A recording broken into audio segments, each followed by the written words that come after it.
Today's program is entitled Double Trouble. Well, we've invited a lady to be on today. Actually, one of my friends, Mr. Brackett, found you and told me about a book you've written. Tell me why.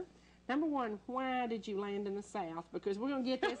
We're going to get this out of the way right away. People will notice that you have a northern accent. Yes, I do have a little bit of an accent. And you said you've been here 15 years. Yeah, nearly. Sugar, you sound like you landed at Hartsfield yesterday. See, and I think that I've smoothed all the rough edges off my accent in that long. Where are you actually from? I am originally from Chicago. I can tell that.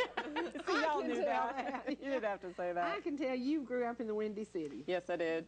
I wound up here because y'all have the best, most beautiful weather, most beautiful scenery, best place in the world to live, and just came here, fell in love, and knew this is where I was supposed to be. Why did you choose this area? The scenery. Really? Yeah. Because I lived in Atlanta for a while. No, I took a drive up here and just fell in love with these mountains and just... And I tell people that, and they think, you know, don't you get bored here? And I said, bored? I said, I could sit and listen to the rivers. And look at the mountains all day. Forever, forever. Now, did that inspire you to write the book, or did you start the book before you came here? The book has been brewing in me the bulk of my life, actually. It's been like 50 years of coming. And it just blossomed out of me one day, and it was totally inspired. I wrote I Am in less than 2 months. Wow. So to put out 330 pages in less than 2 months. And I was reading something about it that it said it's very inspirational and very uplifting. And that's what we need today. If America ever needed to be inspired and uplifted, today's the day. Today's the day. It's pretty much my faith walk. I spent the bulk of my life a pretty faithless gal. And I've had some incredible successes and some unbelievable failures at the same time. And it seemed that when I was hooked up with God, I had the successes, coincidentally. And when I was rowing on my own, I had the failures. And see, we could write a book about that because we know that when things are right, the devil cannot get between you and the devil cannot take you down. Absolutely. Yeah. But if you don't have that faith, you know, you have nothing to lean on. And I had an incredible self-willpower. So I was, you know, I can and I willing my way, rowing in my boat throughout my life. And buddy, I could row. I'm telling you, Sherry, I was a rower, but I kept rowing in circles pretty much. And as soon as I hooked up with God, all of a sudden the shore appeared magically. So, I mean, I can't go back to my faithless ways. I've learned an easier way to live life. And my life has been such a culmination of extraordinary events that I was compelled to write it. Now, what did you do professionally in Chicago? I was a renovator, and that's why when someone says, what's the book about, it's a book about how to renovate your life. Wow. I spent my life renovating houses and found out that it was I that needed to be renovated.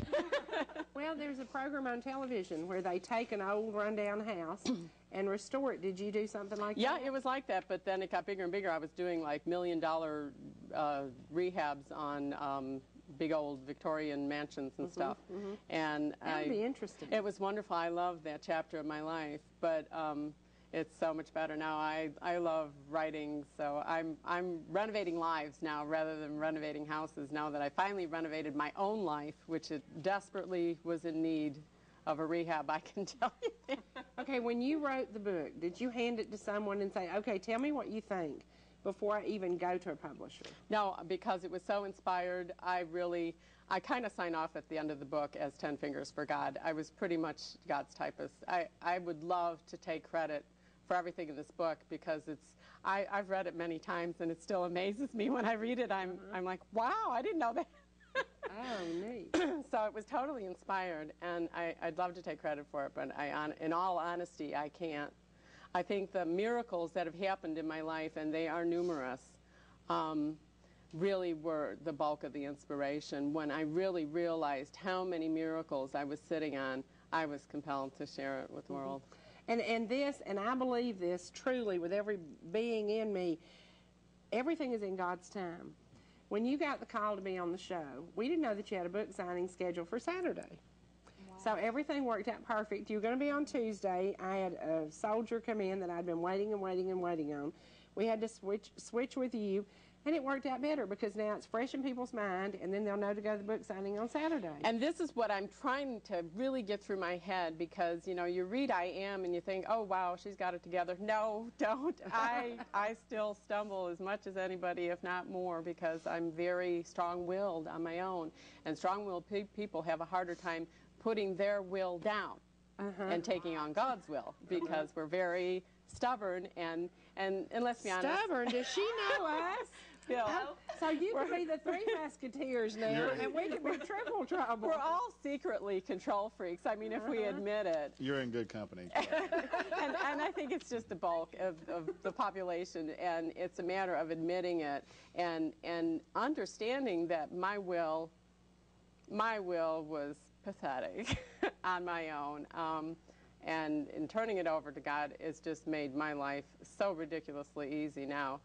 It's a day-to-day battle, you know, every single day.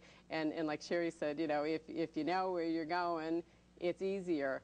But we don't. We just have to trust that whatever the timing is, and I'm learning, like when she called me and said, oh, we're going to have a change, and I'm like, I've been bumped. She said, no, I'm going to put you on Thursday.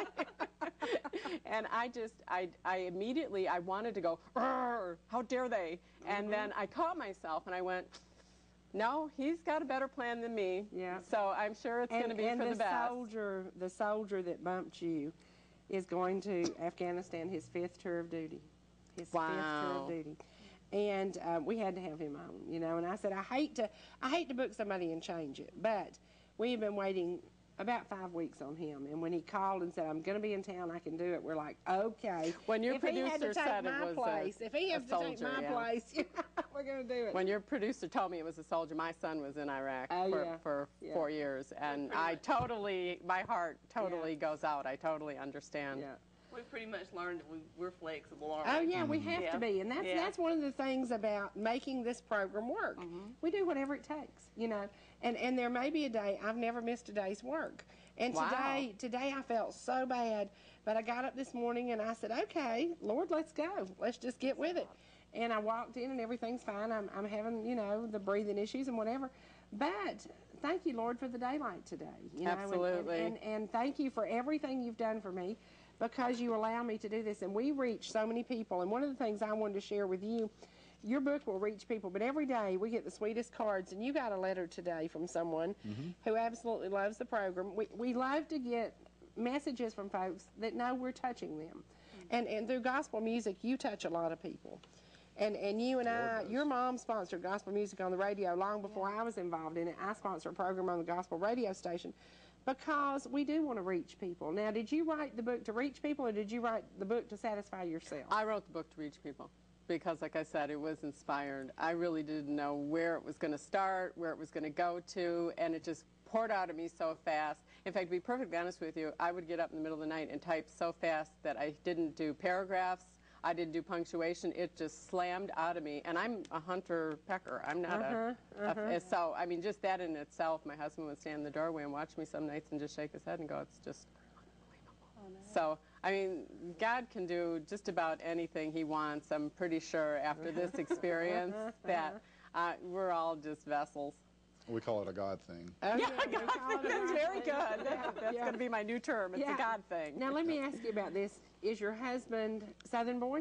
No, he's not. He's originally from California, so he has an accent of his own. Is However, he I guess it's not. Boy? He is a surfer boy. Oh, how cool is that? Yeah. Okay.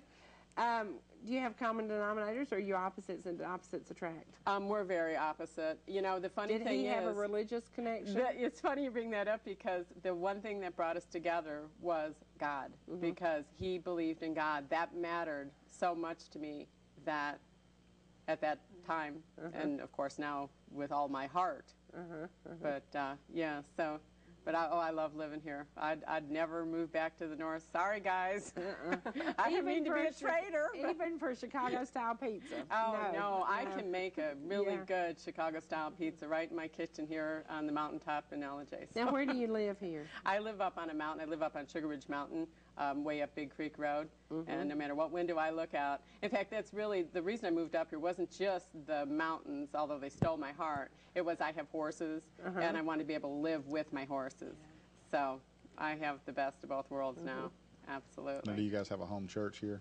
Yes, we absolutely do. Where do you go to church? I go to the SDA church here in LJ. It's right behind the hospital. Now, what's your husband do for a living? He drives a truck. Okay, I know all can about relate to that. that. Yeah, I can relate to that. You said your son was in Iraq? Yes. Okay. He's home now. Okay. What kind of faith did it take to get through letting your son go to Iraq? It took so much faith. In fact, that's really kind of what culminated the big core of my faith coming to fruition, really. It did, because it was so difficult. There were weeks on end when there was no communication. I mean, when you're in a time of war, and this was a few years ago, it was right after 9/11. In fact, he was deployed on 9/19, which just Wow. coincidentally was his 19th birthday. Oh, wow. Wow. So it was very devastating, and there were a lot of points in time where there was no communication between us, and he was in a special operations unit, a mobile security force, so he was in harm's way, and I knew it, and I learned really how to take it to the mat. Right. And just let go and say, you know, I believe he's going to come home safely. I am confident that he will be fine, and praise God, he did make it home. And Well, we have a young soldier over there now, Tim McDonald, who was on the program with us a couple of months ago. Was Tim about 40? He just turned 40. And he is over there serving now. And there have been some hard days. One of our co-hosts lost his nephew in Iraq. He was missing for 13 months, and they found his remains. So we all dealt with that, and we knew that no matter what happened, Byron made a choice to go there. He was also 19, and he truly believed in what he was doing. and so did my son. Yeah, yeah. And, In and I fact, think it that- helped him, because he called me one time and he said, Mom, you know, he was on a ship, his first tour, and he said there were so many nights that he had nothing to do that he said, you'll never believe what I did, not in a million years, and you'd have to really know my son to appreciate this. He said, I read the Bible, and I'm like, wow. I mean, I've never read the Bible from cover to cover. And he said, I found out why they call it the good book, because it's really a good book. Oh, wow. Wow. So coming out of a 19-year-old, pretty semi-wild kid, that was I have That's done great. that. I've That read was it from cover to amazing. cover. It took a long time. Yeah, Yeah. that's a it big did. one. Now, tell us a little bit about what we're going to find in your book. I Am is kind of a culmination of everything. I was raised by a very strict, when I say strict, I mean Bible-thumping strict, wrath of God, all the negative aspect of God. That's the way my mother was. And the fear of God. And I mean, I truly feared God. I feared God so much that I felt like I was, as a child, dodging lightning bolts. I saw God as a terrorist, a deity, a terrorist in the sky. And my father, in contrast, was pretty much the epitome of Norman Vincent Peale, Mr. Positive Mental Attitude. You can do anything you put your mind to, kiddo. And that's how I really start the book out, just explaining the contrast in my upbringing. And the core of the book kind of combines science and the religion in that it is all one and the same.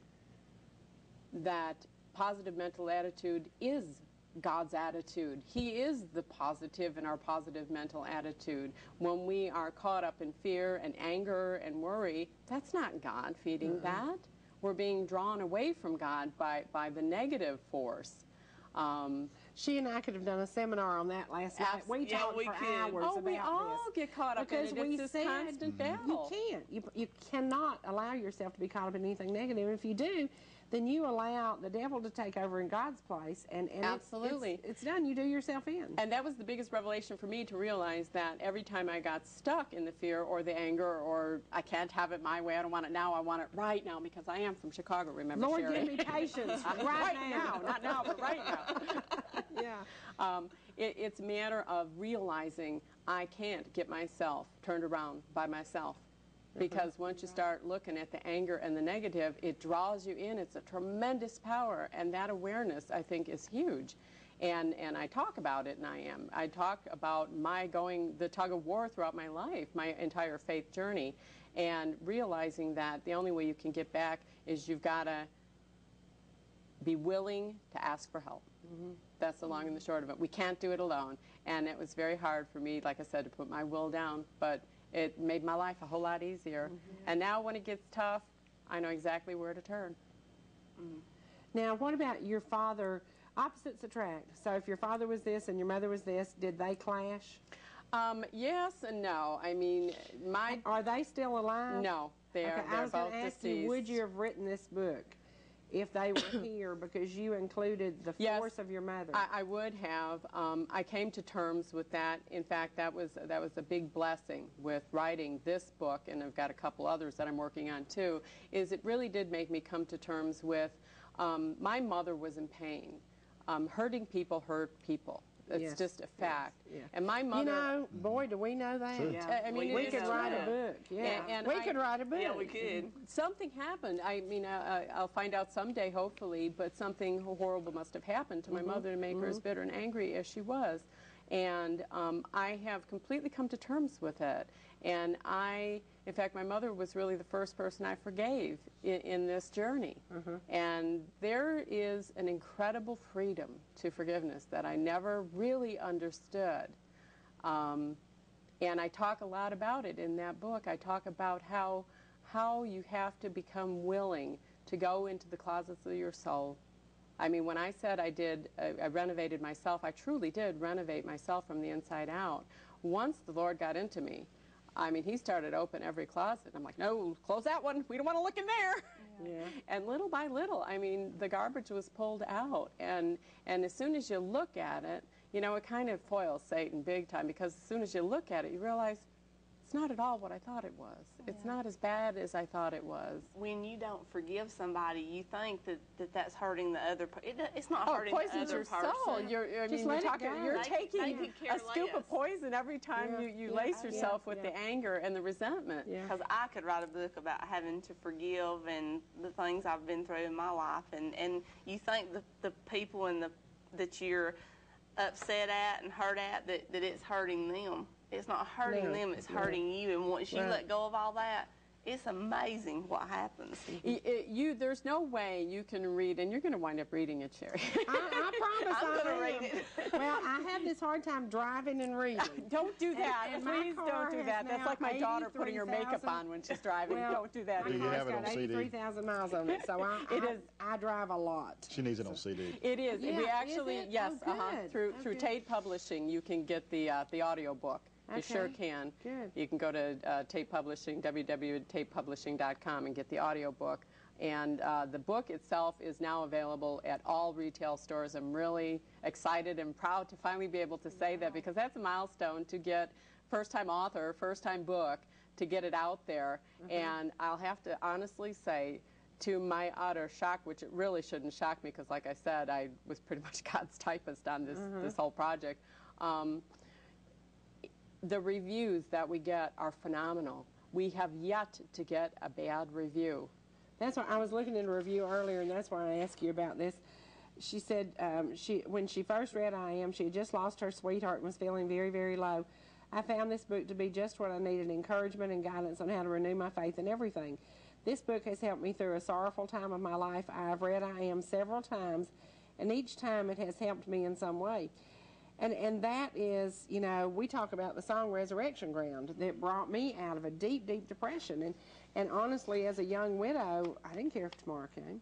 I could have cared less. And then I would stand and listen to that song, and I would think, well, dummy, you know, this is just a holding pattern you're in. And after Again, another one of Satan's traps, Yeah, you know, to try to absolutely. keep us in Absolutely. that place of pain. But truly, this book is as applicable for young people. In fact, I would totally recommend it for teenagers, because it'll get them started in the right direction right from the get-go. Like my publisher said, she said, I think this is one of the first books I've ever read that I would give to my 15-year-old nephew, and I would give it to my 85-year-old aunt. And the demographic is phenomenal with this book, because it's information we all need. Right. Now, where is the book signing going to be this The weekend? book signing is going to be this weekend at Cohen's Book Nook right here in East Ellijay. It's the bookstore next to the Deli Junction. And Barry and Melinda Cohen are my buddies. I did my very first book signing there. We broke all store records. We signed out and sold 31 books in a couple of hours. And so they're thrilled to have I Am back So it'll be on their shelves, and I'll be there Saturday from 11 to 2 signing. So if anyone wants to come and get a signed copy, I'd love to sign one for everybody in LJ. Now, what's the price of the book? The book is, I believe, $18.99. I write them, I don't sell them. Okay. Okay. And is it one of those things, you said that you've read it a couple of times. I've read people the book refer 20 back some to it? times, to be honest with you, because Really? of the editing process and the layout. It's just, you got to go through it and go through it and go through it and go through it. And, you know, people, it's so funny because a lot of times people will write to my website, and I really do prompt people to write in to my website with reviews, because it is my first book. All the reviews are great encouragement and great copy, to say the least. And it's www.lindawrightbooks.com is my website. And the reviews, I love hearing from the people, and so many people write in and go, I read it, and then I read it again, and I read it again. It's got an addictive power to it. And the truth of the matter is, that book leads you right to the source. That's the power in it. It takes you right to where you need to be. And every time I look in it, I am surprised some of the things. I mean, how I could have written that book so clearly and concisely and not really have a real depth of understanding of half of the information, and it still amazes me to this day. And you know what you said about how it came out of you? That is actually a shocking thing, because I've had that happen to me. And when it comes and you know you have to write it, it comes quick. And you're it's so fast. And you're It's just sitting there poured writing as fast. out of me. I mean, I had it happen to me at 4 o'clock in the morning one time, and it was just like, okay, I'm getting as fast as I can go. Do that every night for 2 months. Oh, my Lord. Life takes us down whatever path, you know, and we are destined to be what God has designed for us. And it's just like with us. I mean, That's if we don't fight it. That's it. Which I did for a long time. She runs a grocery store. He has a lawn care service. I own a trucking company. We host a television show 5 days a week. But it was all in a plan that wasn't laid by us. It was laid by somebody else. And when I called you and told you what we were thinking about doing, you said, sure, we'll do it. Well, we've never done TV before, but we had faith, and we knew that there was a reason for this. And the one thing we said before we came on the air is we must be allowed to have prayer. We must be allowed to have gospel music. We must be allowed to share the messages that turned everybody's life around. And there are days that you get hostile and scream and want to throw things and probably throw a can of tomatoes down an aisle.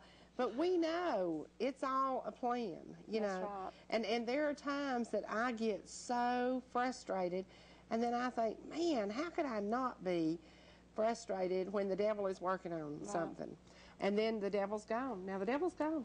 So, well, I think if all three of us had time to sit here and tell what has happened to us and what doors have been opened to us. It's amazing. It's amazing. Absolutely, but you know, it's a amazing. matter of taking what God gives you and actually doing something with it. Right. That is a huge lesson, and that's one thing I do talk a lot about, and I am, is that even as I started that book, I was probably well into it, probably better than halfway done. A lot of people, when they found out about it, they're like, what on earth makes you think you can write a book? You know, Really?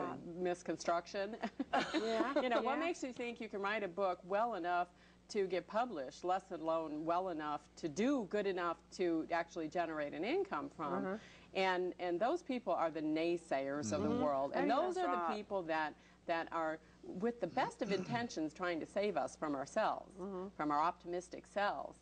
And those are the people that we have to bless on their way. We can't let them steal our dream. We can't let them, the criticism, keep us from believing in ourselves and believing in the path that God set us on. And that power, that empowers you in such a major way when you realize that it doesn't matter what other people say. You need to stop caring what other people say and put your faith in the Lord. Yeah, what if Milton Hershey had said, you know, and listen to people say, you can't sell chocolate, what, candy bars? That's true. Right. That's true. Well, and there is always a negative force. There's always a devil on somebody's who's really trying to take down something good. Well, I heard a lot of it, you know, and to all the naysayers out there, I kept going. Now, when you finished the book, did you alter anything, change anything?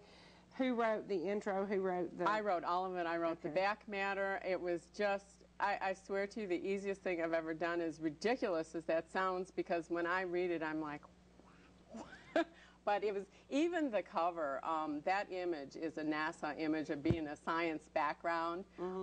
It's called the Eye of God, that image.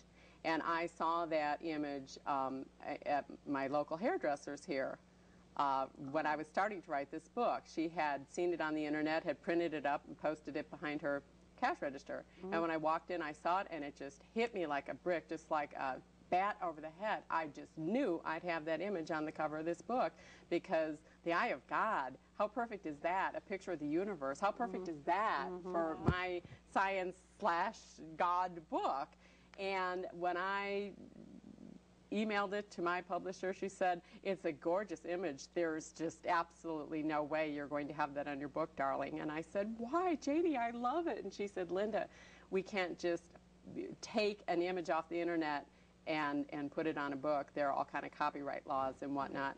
And she said, I'm so sorry, darling, you'll have to find something else, and hooked me up with the cover designers and stuff, and we spent, oh, my poor cover designer, bless Stephanie's heart, because she kept sending me stuff, and I'm like, I want that, and she's like, you are so hard-headed, you're just making me crazy. And after so many months of it, she said, you know what, I'm just going to give you access to our image library, and you go in and you see if you can find something better for the cover of your book. And I went in and looked, and there were a lot of interesting images, but nothing. There was something. What other choices did they give you? All kinds of wonderful images of the universe and stuff. But after seeing that in that shop, it kept coming back to me in dreams. You'll have it. And I'm like, you know, I can't force them. I don't have the power to force them, you know. And then I'd have another dream, and I would see that book in a bookstore with the big white I am and that I've got image in my dreams night after night after night. So I was just compelled to just keep rowing, you know, just keep marching. I'm called the Energizer Bunny for a reason. I just keep marching. And even when I bang into walls, I just turn and bang my little drum and keep marching. And I went back into their image library, and it came to me in a dream the night before that that image is also called the Helix Nebula. And I typed in nebula and pushed enter, and the very next image that came up was a hit. That they had a copy of that image that they had purchased that we could use, and how they missed it. They couldn't find it because they were looking for the Eye of God or NASA image or whatever. They weren't looking for the Helix Nebula. And when I saw that, I'm like, yes, I knew that would be on the cover of that book. I'm glad you cleared that up, because for a little while I thought you were saying God was a hairdresser. So.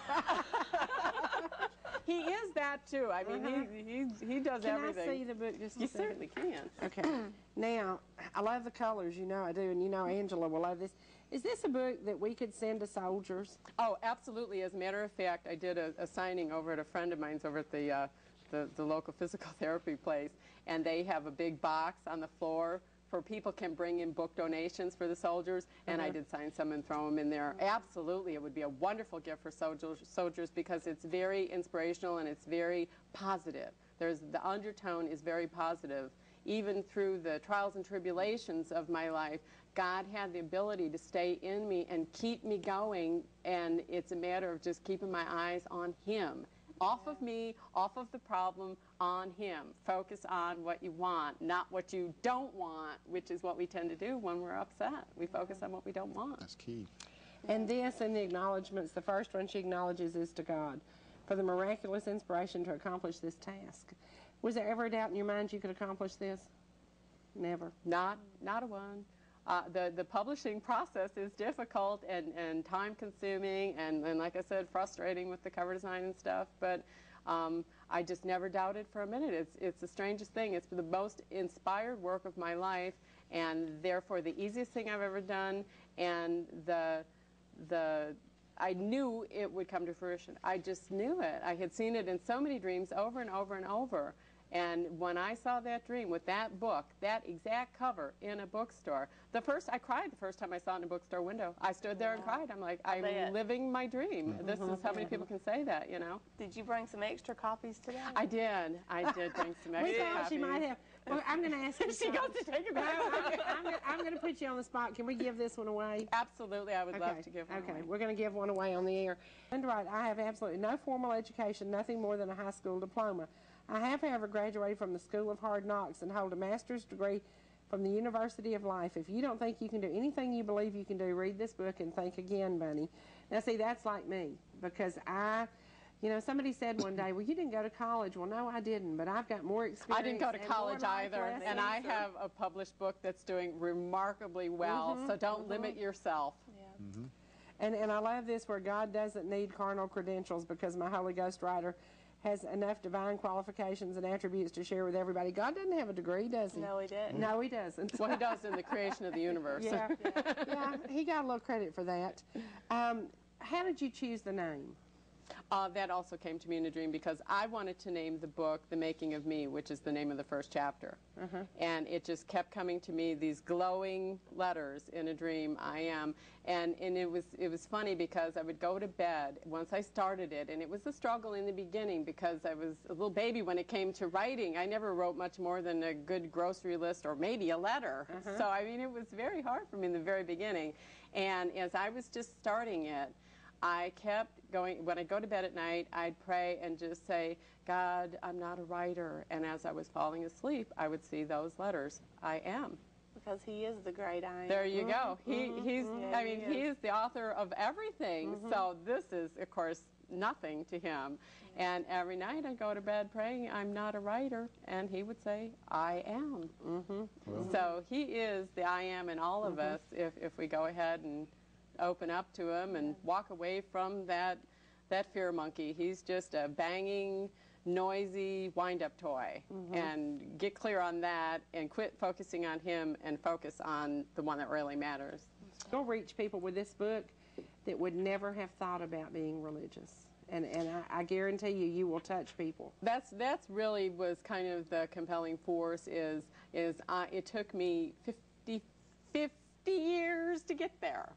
You know, if I can help somebody get there sooner and not row their boat, their lifeboat in circles for 50 years, do you have any idea how exhausting that is to row your boat in circles for 50 years? Yeah. And but you got great biceps. So if I can help one person find their way quicker and easier, yay, job's done. Job's done. Now, we've been talking about sometimes words come to you, they just come to you in the middle of the night. Now, Charlene's going to read a poem that God put in your heart, and she has done a disclaimer. She probably will cry before she gets through it. She'll get through it fine. She's a little bit like me, and we are a little bit on the emotional side. So, do you think you can read this? I do. It's the poem I end the book on. Okay. I simply was lost, and I just didn't know. I'm only a player, not running the show. I thought I could do it my own feeble way. I pushed and I shoved, but I never did pray. I now know the truth, and I'll never let go, for you are the maestro directing this show. I truly did ponder this right from the start. My eyes couldn't see what I felt in my heart. I was blind to the truth of your absolute love till you entered my heart in a flash from above. You are the supply and the source of it all. With you by my side, I will no longer fall. I've never let you in. I now let you in, and you live inside me. You've given me sight, so at last I can see. The door to my heart I vow never to slam, for you are the source of all that I am. Awesome. That's wonderful. Now, the Booth Brothers had a #1 song, and it was called What the Blind Man Saw. And there are so many of us who don't see what is clearly in front of us. Oh, absolutely. A good friend of mine actually is writing a song. He's a Christian songwriter and performer, and he's actually writing a song, and it's going to be supporting a video for my website. So I'm really excited about that. Yeah. Now, you said that it's available on cassette or CD? Yes, you Just can. cassette? It's an audio book through Tate Publishing. You can go to the Tate Publishing website, which I really should add a cross link on my website to get there. And you can get the audio book through Tate Publishing, TATE, www.tatepublishing.com. You can get the audio book. And you can also get the book, and you can get the book on my website, lindawrightbooks.com, or you can get it at Cohen's Book Nook here in LJ, or Saturday Saturday a book signing. We'll have a book signing from 11 to 2 right here in LJ, Cohen's Book Nook. or you can go online and get it anywhere. It's on Amazon. It's everywhere. It's very exciting to see it everywhere I turn. Every mall I go into, it's such a thrill to not only write a book that's so inspired, but to actually see it materialize. I mean, that's the blessing. I smile every time I see it in a bookstore. Well, we've talked about Heart of the Home's been on almost 3 years, and Saturday night we see every time we go out in the public, if you touch one person, if you touch one more person, if you touch one more person, when you begin hearing from people that this book has really touched, that will convince you of exactly why you did this. I have to tell you, Sherry, when I read these reviews, because you can go onto my log site and post a review on the reader review page, and when I read them, I literally sit there and cry. Yeah. That is how it touches my heart, that I feel what an honor, what an absolute honor to be able to reach out and help someone in such a magnificent way. Yeah. I mean, truly, I'm blessed. And you probably will never know the depth that you bring people from, because I know, I mean, Matt and Milton had no idea. They met me 6 weeks after my husband died. They had no idea when they showed up at my house for dinner what kind of depression I was in. And friends had to make me mad to do this. You know, I wanted absolutely nothing to do with going to a gospel singing, because I was sad and I was mad and I was crying. And you wanted to stay that way. And I fully intended on staying that way, let me tell you. And they had no idea what they did for me. And I said, that's why today, I mean, Matt and I can laugh, we can cry, I can kick him, we just laugh. And I've got this big fat lip because of some surgery. And he. Oh, I thought it was from Bill. Yeah, it was. He sent me an email yesterday, and I just opened it and I laughed, and then the phone rang and it was him, and I said, that is not funny, but it's pretty funny, you know. But it takes getting as deep as you get and as low as you go. You know, you're going to save somebody. That book will save somebody. It's an honor. Truly an honor. Well, and one of the best parts is it'll be here long after you're gone. Right. Yeah, just a little infamy. Now, tell me what your son thought of your book. My son is inspiration. My son and my daughter are both an inspiration, and they're both they're on their faith walk, and we all have to kind of do it at our own pace. Neither one of them, well, my daughter's probably a little farther along on her faith walk than my son's, but she's 7.5 years older than him too. So, but they're both doing so incredibly well. They're light years ahead of where I was at their age. I mean, when I was 30. Get out of my way. I'm on a success mission here. Get out of my way. And like I said, pushed and I shoved. I was going to force fate no matter what it took. And, there's just a way easier way. Wished that I would have known about it, but you can't get it till you get it. You know, you can't know what you don't know. And you can't get it till you open it. Did your husband stand back and let you grow and learn on your own? My husband, this book would never exist if not for my husband doing what he does to support us so that I could put my heart and soul into I Am. I mean, if it weren't for Jack, we couldn't have financially managed. I mean, starving artist is a true thing. I mean, there's no money until you start getting royalties, which you don't get for a while, like my marketing rep at Tate said to me, Linda, this is your first book. This is not a sprint. It's a marathon. Next year at this time, you'll be sitting fat and happy. But right now, row, baby, row. Get out there, do book signings, do interviews, bless Sherry for having me on her show. Do every single thing you can to get people to realize you have been inspired to write an incredible work, and it's worth the few bucks to read it and possibly change your life. Well, I'm sitting here thinking of ways to give it as a gift. You have, and I don't know if I'm crazy or not, but my kids, when they were at home, 16, 17, and we still did Easter baskets for them. What an awesome gift to give your teenage daughter. A lot of people bought it at Christmas for a stocking stuffer because it's a small enough book it would fit. Yeah, and what a great gift for Mother's Day. For your mom, you know. What about sharing that now? Now, you said your mom was the reason you took some negative tracks. It's probably the biggest reason that I got the wrong idea of who God was and walked away from it for the vast majority of my youth. I just didn't want to know any creator. If God was real, I didn't want to know him.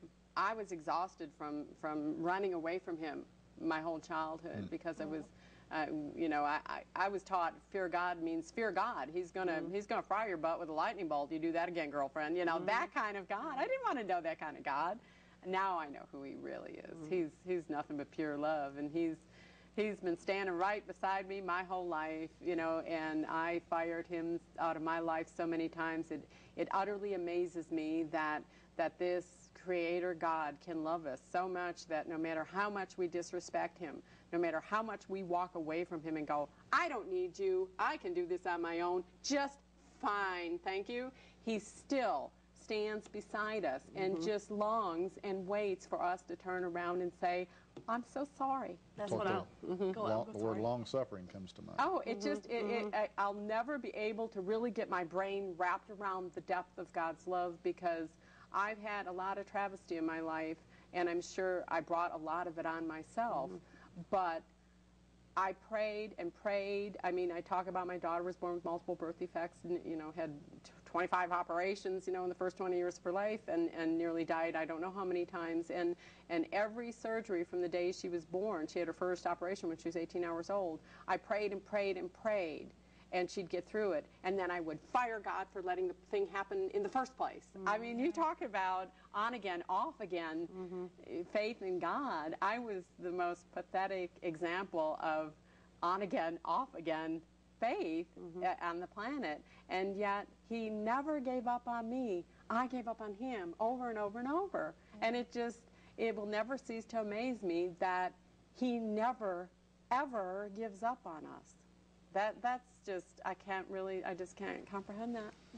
Well, after I left you last night, I had a conversation with Fred, and we talked about a lot of things, and I said, you know, when good things happen, when bad things happen to good people, you just have to step back, and you have to have the faith that all this will pass and everything will be well again. And I don't know, I can't imagine what you went through with a child that's a problem, but I was telling him about my next door neighbors, Randy and Paula, who have the most faith and the most strength, and they have one child with multiple problems. And I think about them every time I feel weak. I think that God put me next door to the most awesome people in the world, and then I'm over it. I'm fine, because I know that, you know, he won't put any more on us than we can handle. I wish he didn't trust me so much. You know? I wish he didn't. But trust even me the so terrible things that happen, that's such an unbelievable awareness that's come to me, is even the terrible things that happen, even the things that God had no part in. He'll make something good out of it. Yeah. If we let him, if we quit holding on to it, holding on to the problem, and if we just, like I say it's like a child with a broken toy. We hold on to our problems so desperately hard, and we say, God, fix it. But we're like the little kid that just can't let go of the toy to let Daddy take it out in the shop and fix it. And he can't fix it until we let go of it, so he can take it and repair it. And that's how I was my whole life. And again, you know, stubborn. Can't imagine her being stubborn. Nah. And that's one of the things. Your book will inspire people. We have to do that. That is our duty. That is our duty as people that God has allowed to come into people's homes. We have to share these messages, and you've got a great way of doing it. Now, Charlene, we've got one more poem you're going to read, and then we're going to go to Rich Scott. I started a journey a long time ago. I wanted to chart it and just simply row. I made my own plans but never checked in. I thought I could do it with strife, sweat, and sin. I finally let go of my own stubborn way. I now trust in him since I've learned how to pray. I somehow got wisdom from reading his word, and now I just sail on the wings of a bird. All that I am now and all that I can be, it's my true life story, the making of me. Cool. That is so cool. Now, did you write that in the middle of the night one night? All of them. In fact, it got to the point where I was writing on everything. I mean, I had a marking pen, and I'd wake up and I'd grab the Kleenex box off my nightstand and write on it. And my husband finally got me a little handheld recorder with big enough buttons that in my half sleep I could talk into this recorder and get a lot of it down so that I wouldn't have to get up every single night. I used to sleep Bless with his heart. a legal pad next to my bed, and I would write down things. Yeah. Because if you have thoughts, and this is when I was designing for Kroger, and I was traveling all the time, and you know, I would come in from a trade show, sometimes really, really tired, and not thinking about the next, you know, and then something would hit me in the middle of the night, and when Desert Storm and Desert Shield was happening, I was writing poetry verses to go on the limited edition dolls we made to send out with the red, white, and blue clothes on. And I would come up with these little verses in the middle of the night, and then I'd wake up the next morning, read it, and I'd think, I don't even remember that. You know? And you know, it's so funny Very because weird. I did the same thing, and then in the beginning, I didn't write it down, and I'm like, oh, well, I'll remember that. No, you don't. And you wake No, up in the you morning, better and write it all I down. could Yes. remember was that I was supposed to remember something. I didn't have a Couldn't clue what it was. I I learned know. real fast. You know, you'll lose a lot of good information. And I finally figured out why it comes in the middle of the night like that. It is when our consciousness is calmed down and we get out of our way. We get out of God's way, basically, because during the day we are, I don't know if you're probably not as bad as me, but my brain, my wheels are spinning. And I'm going 360, you know, and when I start to fall asleep, I think my consciousness gets out of the way enough that, bam, all this really good stuff comes in. And once again, you will be doing your book signing where? This Saturday from 11 to 2 at Cohen's Book Nook, right next to the Deli Junction. Come by and see us, Now, and I'd love to sign a book can you for do everybody. one thing for me before we go off Sure, the you're going to air? make me say something. Yeah, can you say something redneck? When I first walked in, Sherry said, "Where are you from?" And I said, "I can talk like this if you want me to." And I said, good, And Bill because went, you do not fit in with us. She said, Dad, burn Yankee. I y'all." don't blend anymore because, like I told Bill, my girlfriends up in Chicago call me now, and after being in Georgia for nearly 15 years, they go, "You have such a big Southern accent." Yeah, right. I don't blend anywhere now. She's still Dad burned Yankee, y'all, but she has written an amazing book. I hope you'll stop by Saturday and meet her and purchase a book for a gift. And, you know, somebody who's a little down and out, this is a great way to give them an uplifting. Absolutely. Well, from North Georgia Now today, I'm Sherry Martin. I'm Bill Sinjard. Really, actually, today? And I'm Charlene Higgins, and we don't like to say goodbye, so we'll say see you later. See you later, only on ETC3.